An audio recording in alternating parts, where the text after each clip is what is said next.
In an emergency situation, if you do not have a standard muzzle available, you can use a leash to muzzle the dog if you need to improvise. Here are some different techniques that you can use the muzzle for this purpose. The first situation is if the dog happens to have a collar on and a leash already, or you can easily attach a leash to the collar. In this case, what you would do is you would take your hand and you would put palm up to anchor the collar so it does not spin around. So this is going to do two things. You need it anchored in order to use this leash as a muzzle, but also this adds some safety because a dog that is panicking and in pain, sometimes when you're attempting to do anything to them, to their face, or you're putting a muzzle on, they may try to snap at this hand, and this gives you some safety because it's in their field of view and you can push them back. Also, on the other note, if they turn around to bite this hand and it's emergency, you also have this hand, which is out of reach, that you can move the dog that way if their head is spun around trying to bite your hand that way. So now, in order to apply the muzzle itself, all right, palm up, underneath, hold the leash close to the dog. You can have a reserve loop like this that you can thread through, or it's a little bit sloppier, the leash will be kind of flopping around on the end, but you can just hold it like this. And what you're going to do is you're going to count 3 passes underneath the muzzle and 2 passes over the top of the muzzle, as close to the dog's forehead as possible. The stop, we call this the stop of the dog. And then we're going to bring the leash back over this hand that is holding the collar. So watch this, all right? So I'm going to go underneath the muzzle. I'm going to do 1 pass, all right? 2 passes, 3 passes. Then I don't go back over the top. I go back into this hand. And it should look like that. It should be a crisscross underneath, all right?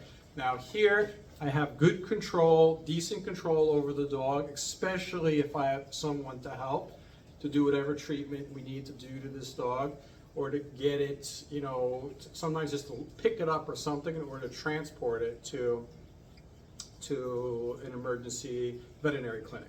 So watch this again. Okay, I'm going under the collar. I'm just going to count the passes underneath the muzzle. 1, 2, 3. Back in, all right? This also works, I'm starting from the side closer to me. It's the same thing if for whatever reason you're coming from this direction, you know, over the top of the dog, you know, over the top. So watch this, I'm gonna go 1, 2, 3, and then you just bring it back into the hand that way. It should look like this, right? It protects the airway of the dog. It's fairly safe. It's gonna be uncomfortable, but remember, it's an emergency situation. You're doing these kind of things when often it's a life and death situation, severe bleeding, things like that. And you need to treat this dog as soon as possible, all right?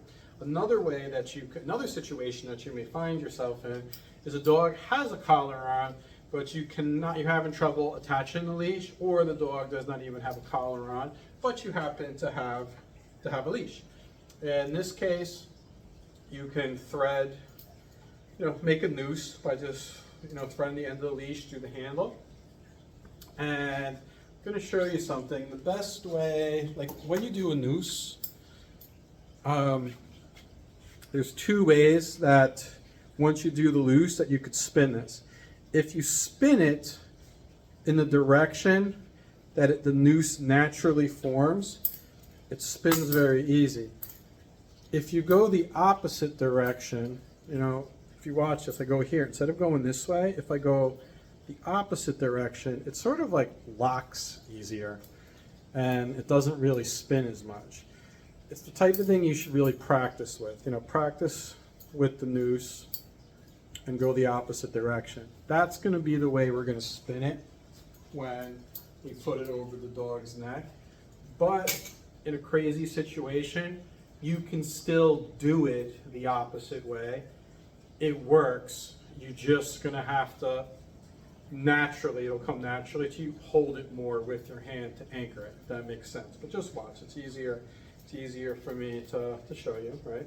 So we're catching the dog with the noose, you tighten it, all right? In this case, it's locking easier that way, so I'm gonna go with that direction. You know, my hand goes underneath anyway to anchor it, and it's same thing. I'm going 1, 2, 3. Back into this hand. I got it, all right? It's a very useful technique. I have used this a number of times in situations where I needed a muzzle, but I did not have a muzzle. The other thing you can do with just a standard leash, especially the nylon ones, it's much easier nylon. You can absolutely do this with a leather one, but since there's more friction, it doesn't run as smooth.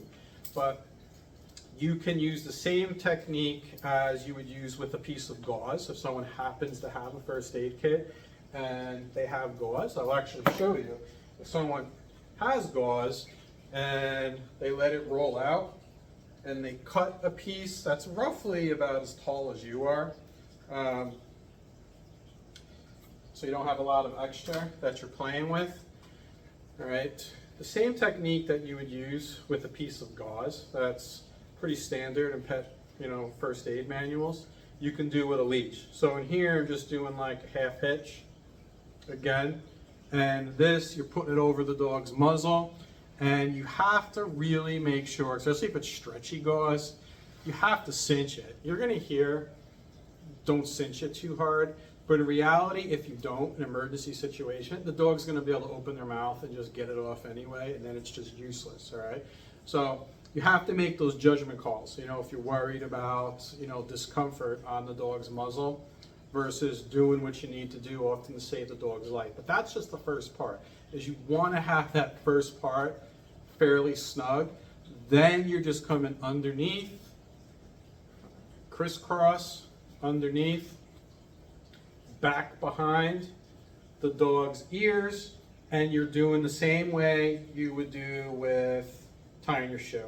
Half hitch, and then you do little bunny ears, and you tie it, all right? So this allows you to be able to do certain things with the dog where you have two hands free.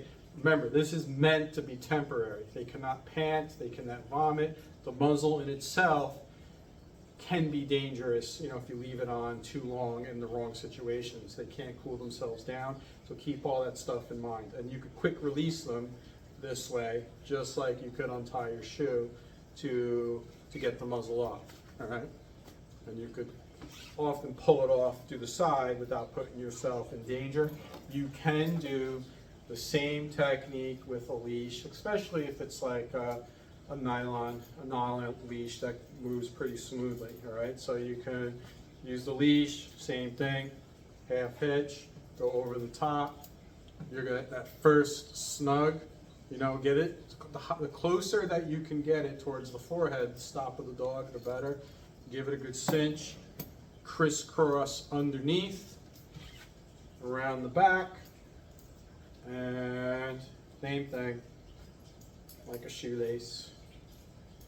And there you go. All right. Any questions? Let me know. Thank you.